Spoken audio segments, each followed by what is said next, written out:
How to change Spotify password if forgotten. Hey everyone, welcome back to our channel. In today's video, I will guide you on how you can change your Spotify password if forgotten. So make sure to watch the video till the end. Now, if you want to change a Spotify password, if you happen to forget it, you can't reset it using the app. The only way you can reset it is using your browser. So open your browser, go to spotify.com and just go to the login page. If we had remembered our details, we would be able to log in. But since we don't, just tap on this option here known as forgot your password. And when you tap on the forgot your password option, all you have to do is enter the email address associated with your Spotify account and then tap the send option. It is going to send a verification code or maybe a link to reset it. So we're going to open up our Gmail here.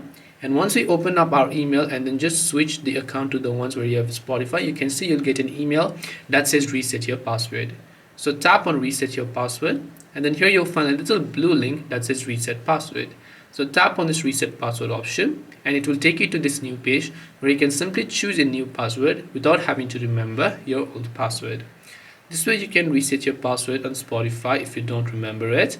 Hope this video was very helpful. If you have got any questions, feel free to leave them down. Thank you for watching and see you soon in the next video.